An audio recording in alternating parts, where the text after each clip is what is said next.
Ja, wir haben nicht mehr gesehen, passt. Chat, wir haben gerade mies den Handshake verkackt, nur dass ihr es wisst. Wollen ja transparent sein. Nice, Mann. Warte. Geht beide Richtungen, wie du Bock hast. Big... So. Sagt ihr das was? Big Daddy Puschel? Nee. Nicht, dass jetzt ein Ingame-Account wäre, das wäre ein bisschen wild. Ich glaube, der möchte ein paar Aram-Freunde haben oder so. Ich glaube auch, der will geaddet werden. Ja. Alter, erster Kalista-Win. Ja. Warum? Ich glaube, mit Kalista muss man einfach sehr aggressiv spielen und Mickey hat sehr gute Engages gefunden, deshalb konnte ich viel Schaden machen. Und wenn du nicht reinflashst und richtig aggressiv spielst, dann gewinnt Varus einfach, Ja. weil Varus höhere Range hat. Ja. Deshalb ist es wichtig, so zu spielen. Aber generell ist der Champ etwas schwieriger zu executen, weil er auch nicht so gut scaled. Und Scaling Early Season ist meistens gut, weil die Teams noch nicht so clean sind. Ja. Letztes Jahr hast du genau ein Kalista-Game gehabt, das du gewonnen hast. War auch gegen Ice, auch gegen Soft-Counter mit Ashe. Ist es für dich so ein Pick gegen ihn, oder? Ich glaube, Kalista hat nicht wirklich einen Lane-Counter. Ich würde sagen, das schwierigste Matchup ist Draven. Ich höre irgendwie Musik. Hörst du die auch? Ich kann sie komplett ausmachen, wenn sie sich abpackt. Okay. So, Nee, Wartemusik ist von nur der. distracting. Ein bisschen. Ja, kein Problem, Okay, Bro. Alles gut, alles gut. Okay. Also Ashe Varus haben so 50-50 Lane, würde ich sagen. Ja. Aber Ashe Varus offern halt andere Arten von Utility, viel höhere Range und so. Aber Kalista hat nicht unbedingt Schwierigkeiten im Matchup, würde ich sagen. Hängt eher vom Support ab, ja. Check. Du bist für viele im Chat ein richtiger Liebling geworden, auch für Fnatic. Das ist ein bisschen der verlorene Sohn, der zurückkommt, bis er auch gut abliefert. Wie findest du deine Rolle so Fnatic selbst wahr? Noah zu ersetzen, nach einem Jahr K-Corp? Ja, ich denke nicht so viel drüber nach, Noah zu ersetzen, weil ich war zuerst da sozusagen. So nicht.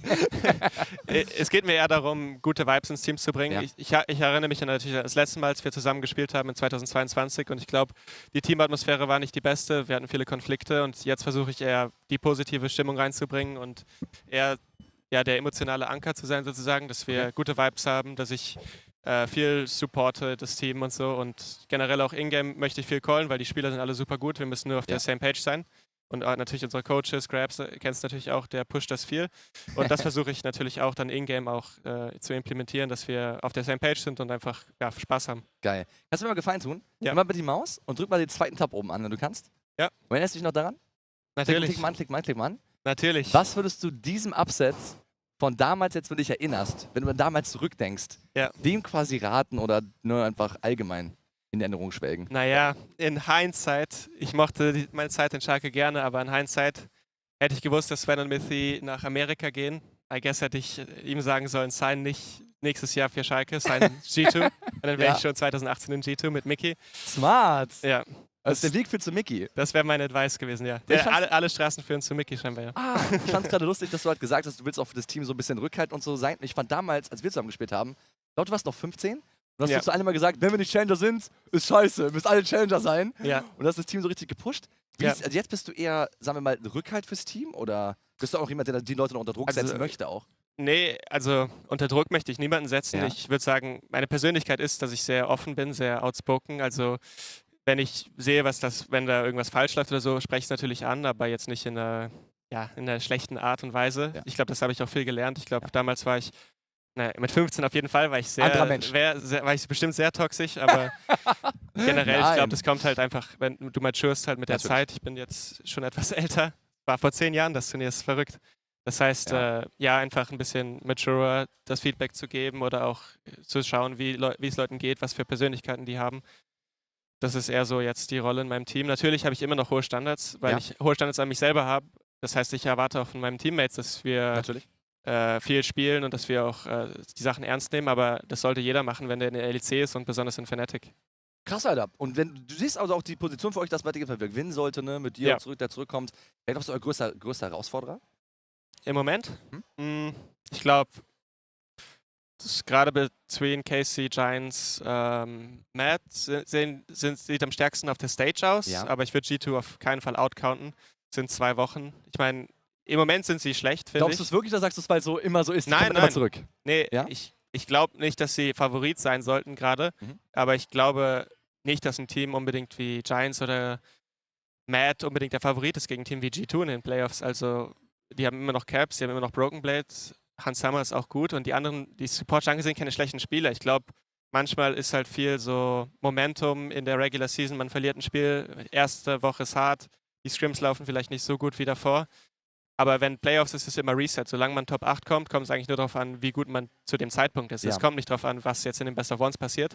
Ist schön, jetzt gerade erster Platz zu sein. Ich denke, wir sind auch qualifiziert wahrscheinlich. Ja. Aber es geht, die Playoffs sind ganz anders. Und Best of 3 Fearless ist ein komplett anderes Format sogar. Ist Das heißt, wenn Teams richtig gute Spiele haben, auch wenn die gerade nicht gut spielen, sollte man die nie outcounten. Selbst in Fnatic hatten wir Regular Season Splits, wo wir barely in die Playoffs gemacht sind und dann trotzdem easy für Worlds qualifiziert haben. Das heißt, man sollte immer ich finde, richtig gute Spieler, die sollte man nie rauszählen. Und das ist natürlich Caps und viele Spiele in G2. Hast du noch mehr Zeit? Ich will dich hier festhalten. Nee, ich hab noch. Hast du Bock, noch die Draft zu machen gleich? Ja, können wir gerne Geil, machen. weil ich weiß nicht, ob dein Team jetzt schon losfahren muss oder so. Nee, die haben auch alle Die haben Interviews, denke ich. Die müssen Dinge machen. Ja. Nice, Arbeitszeiten, die sie machen müssen. Aber noch ein bisschen Zeit, bis, glaube ich, das Ganze losgeht.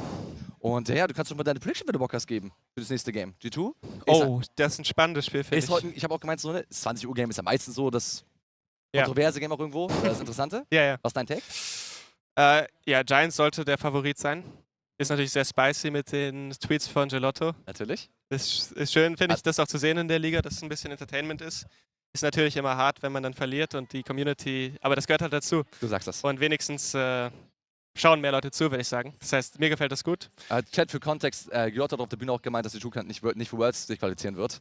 Und dafür hat er einiges Backlash kassiert. Ja, und er hat auch gesagt, ich glaube irgendwie, dass G2 jetzt nicht mehr die Scrims dodgen kann, die Drafts, weil scheinbar in den Scrims ist so ein bisschen, in LEC-Scrims ist so ein bisschen Kultur, dass man, wenn man eine schlechte Draft hat, man einfach die Draft droppt, aber dann hat man gesehen, was die Gegner picken würden und dann pickt man was Besseres sozusagen im Scrim. Ja, und das kenne ich auch noch. Ja, und das ist natürlich, ist ein bisschen BM, aber natürlich muss man auch seinen Practice als alles erstes zählen, weißt du? Man möchte jetzt keine schlechte Draft spielen, die man auf der Stage nicht spielt, nur weil man einen Fehler gemacht hat im Practice. Und der Prime League hatten wir das in Official Game. Oh, what? Ja, da gab es quasi einen Soundbug und dann wurden nach die Champions aus dem Game, das Screamack wurde entwendet. War auch wild. Okay, aber das ist sehr wild natürlich, ja. Ja. Aber in Scrims halt, auch wenn du halt das Team bist, dass du quasi Privileg hast, dass du halt als das Krasse anerkannt wirst, dann kannst du in der Teams auch vor dir, ne? Ja, ich meine, ich finde es auch okay, das zu sagen, einfach nur, weil G2 immer das Team ist, was alle ihre Scrim-Results postet und sowas. Ich meine, das war davor auch nie der Fall. Ich finde, keine Ahnung, ich finde es ein bisschen komisch, to be honest, wenn man das beste Team ist und dann auch noch die Scrim-Results posten muss. Keine Ahnung, ich meine, vielleicht motiviert es halt die anderen Teams. Ja. Ich glaube, es ging damals darum, dass andere Teams nicht canceln. Da kann ich es nachvollziehen, aber sonst, ja, ich finde, wenn man oben ist, muss man nicht unbedingt dann noch so zeigen, oh, guck mal, die Teams verlieren auch in Scrims. Ja. Aber ja. Ich verstehe, was du sagst. Ein bisschen nach unten treten, sagst du. Ja, ein bisschen, ja. Es gibt ja gerade ein kontroverses Thema geworden, ne? Ey, sorry, Mann, das ist auch das, damit ich das nicht nervt. Oh, das höre ich nicht. Achso. Also das ist fein. Natürlich. Es gibt gerade ein kontroverses Thema geworden. Ich weiß nicht, hast du Bippos Interview gesehen? Ja. Wie stehst du dazu, Scrims öffentlicher zu machen? Dass er die wirklich streamen wollte, weil er meinte, andere sollten von ihm lernen, um die Region besser zu machen. Und du sollst scheinbar Zeri picken, by the way. Okay, ja, bald. Fearless. Ich fand es ein bisschen komisch, weil er hat gesagt, man muss seine Picks, die können die Games streamen, weil alles, was er machen wollte, er schon in Official Games gemacht hat. Ja. Aber wieso muss er es dann streamen, wenn jeder schon alles weiß, was er macht? Weil das macht sein ja Take war ja, die Teams hatten 4 Monate Zeit, die Games zu gucken. Ja. Und hatten Freizeit und haben trotzdem das Gleiche für sie offen gelassen. Ja, aber das ist halt einfach nur echt. Also, ich möchte kein Drama oder sowas, aber für mich ist es einfach ridiculous. Die geben Skarner, Varus, Way against eine Short-Range-Comp. Die Draft ist gut auf dem Paper. Die spielen gegen das schlechteste Team in der Liga vielleicht, oder eins der schlechteren auf jeden Fall. Ja. Und sie sind das beste Team und dann sowas noch zu machen, ich meine, ja, keine Ahnung. Wenn man Bock drauf hat, ich finde es halt einfach nur ein bisschen BM irgendwie, aber. Finde ich echt einen sehr reifen Take von dir, weil auch gerade durch die neue Season und ist ja sehr viel neu.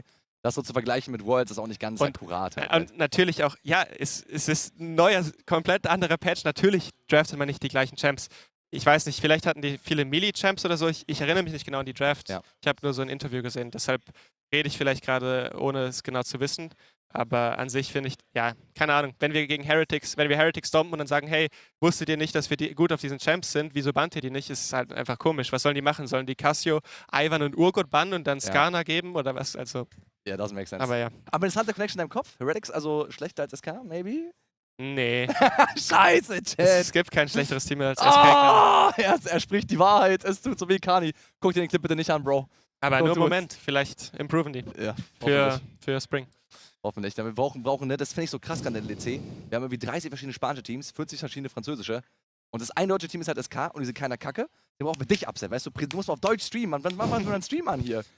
Ja, ich meine, der Schedule, besonders in diesem Jahr, ist ziemlich, ist noch anstrengender als davor. Ja.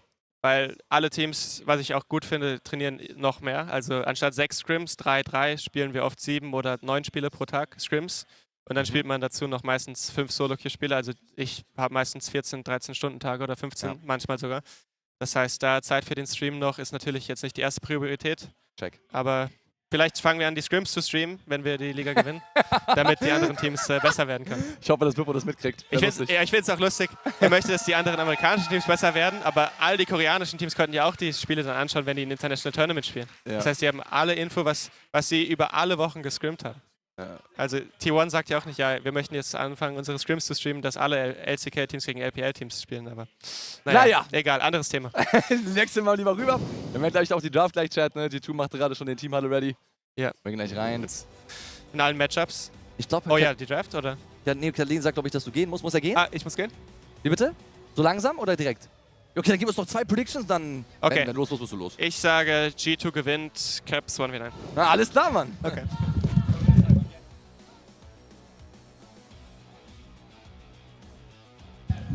Alright, Chats. Ihr habt es gehört von Upset, Caps 1v9. Ob er damit recht haben wird, werden wir rausfinden. Scheinbar hat Fnatic ihn gerufen.